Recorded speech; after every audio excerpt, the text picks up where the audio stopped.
थानार case उठाइबा धमक सह मरणात्मक आक्रमण अभियोग। जगतसिंहपुर जिला तिर्तोल थाना अंतर्गत कोलर पंचायत नालापुर ग्रामर 20 वर्षीय चिन्मयी बेहरा मृत्यु को हत्या सन्देह करी बड़ भौणी सरोजिनी बेहरा तिर्तोल थाना गत मे 8 तारिख में एक लिखित अभियोग करथिले कि चिन्मयीर सान बो तांकु मारी देइछंती। बड़ भौणी सरोजिनी बेहरा कहवा अनुसार चिन्मयी आत्महत्या करिवार कारण किछि नाही, ताको हत्या करा जाइछि। सरोजिनी बेहरा तिर्तोल थाना लिखित अभियोगर मासे परे मध्य पुलिस कौन दोषी प्रति कार्यानुष्ठान न नेबार कारण किछि बुझा पड़ुनाही। चिन्मयी बड़ भौणी सरोजिनी तिर्तोल थाना अभियोग पर तांको दादा बनमाली बेहरा और बड़ बापा पुओ अशोक बेहरा थानारू केस उठाइबा धमक देइतिले। निज जीवन प्रति विपद थिबा अनुभव करी सरोजिनी भुवनेश्वर चली जाइतिले। गत किछि दिन सरोजिनी मां को देह खराब होइथिबारु से घर को आसीथिले। घर को आसीबा परे सरोजिनी दादा और भाई केस उठाइबा कथा कही अश्लील भाषा रे गाळीगुलज करबा सहित सरोजिनी को गां दांडा गोड़ाई गोड़ाई बाड़े। सरोजिनी गांव किछि लोकमानक सह आसी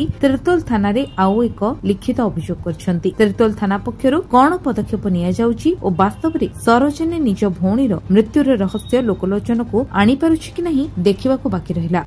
मो ना सरोजिनी बेहरा, मो भौणी चिन्मयी बेहरा 7 तारिख मे 7 रे मो सान बो गायत्री बेहरा आसिकी मो भौणी की बाड़े थे। बाड़े खरा बेले बाड़े थे, तापर राति आसिकी बाड़े से सुइसाइड करिछि कि ताको मारिकी टंगा जाइछे संदेह। मु संदेह करिकी थाना रे एफआईआर देली। एफआईआर देला पर 8 तारिख दिन एफआईआर देली। मते बनमाली बेहरा मो दादा हब आउ अशोक बेहरा मो बड़ापा पुओ से कहला तू केस उठा नले तते मारिदेबू। तो 2-4 जाबडा पकेले एकाथरे छट छट हो तो जीवन मारिदेबू, केस उठेबू ना नहीं। मु डरिकी भुवनेश्वर पळेली मे 8 रे पळेली। एबे जेतले मो बो देह खराब थिला मु आसिला परे काली 9 जून ने आसिली। किंतु आज सकाळ 7:30 रे मते आसिकी कहले केस उठेबू ना तते जीवन मारिदेबू।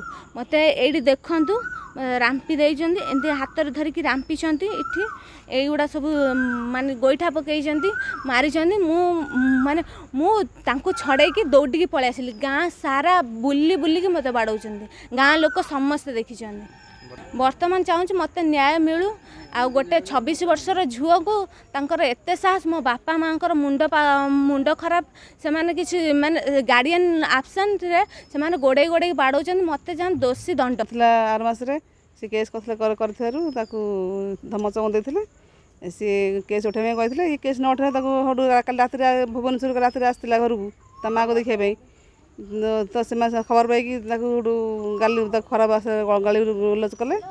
जोड़ू गले तो केस उठा जमी ये राजी ना ताकू गोड़े गोड़े बाड़े देखिए गोड़े गाँव तो गोड़ू आम तो सन्देह करूँ हत्या बोली। तो पोस्टमार्टम रिपोर्ट पे अपेक्षा करूँ आसले जहाँ हम जेहेतु भौणी तार ये केस करती कौन असुविधा हो फैमिली ब्रांच आस केस उठाई बाड़ौंट। आम चाहूँ उचित न्याय मिलू, से झील को मिलू, आपको मिलू, ये प्रोटेक्शन दि जाऊ। केमती से ता घर को सी केमती आसपार फ्रीली आसपार जा आस कर तो प्रोटेक्शन दि जाऊ। से दादा भाई बड़ा भाई पुओ गोड़े गोड़ी बाड़ी धरी गोड़े गोड़ी बिड़ुले बाड़े दांडा मझे से झुओ सब दौड़ दौड़ी जाइए। दौड़ दौड़ी आसी से आम पाखे आसी सहयोग मागिला। तुम सब कम कर जेंडर रे तुम मत बचाओ आ मत टे सहयोग कर।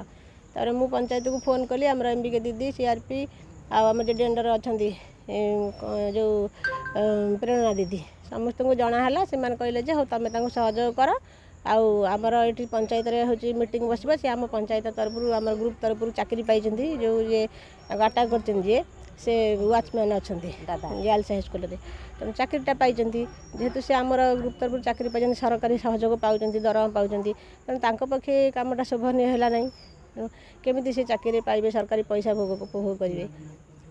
बनमाली बेहरा स्त्री ना गायत्री बेहरा सी अच्छा एसएचजी महिला आउ ग्रुपटा सिलेक्शन होता से चाकरी पाई आम सेमती लोक को चाकरी रखाटा ठीक हेनी जे जहाँ जो से नारी सुरक्षा दे पारना से झी पिलाटा लेडीजटा गाँ दाण्ड गोड़े गोड़े बाड़े सी जड़े बाड़े काली आउ पुरुष लोक साहस बढ़ो सी भी स्त्री लोक बाड़े गोड़े किए क्या मानबेनि तेणु आम चाहूँ से सब सेमती किसी आउ घटना घटू आम सेमती चाहूँ सहयोग सी जो आम सहयोग लड़ला मो सांगे टे चल मुझे जाऊँगी आउ मत सहयोग कर सी थाना कहला थाना आईनगत अनुसार से कार्यानुष्ठान ने आम जमी एठी सहयोग कलु से पंचायत मीटिंग कर से बाबद भी आम सहयोग करूँ जो जी न्याय दरकार आम दबू पड़े। तीर्तोल प्रसन्नजीत दास का रिपोर्ट विश्व विजय न्यूज ओडिशा।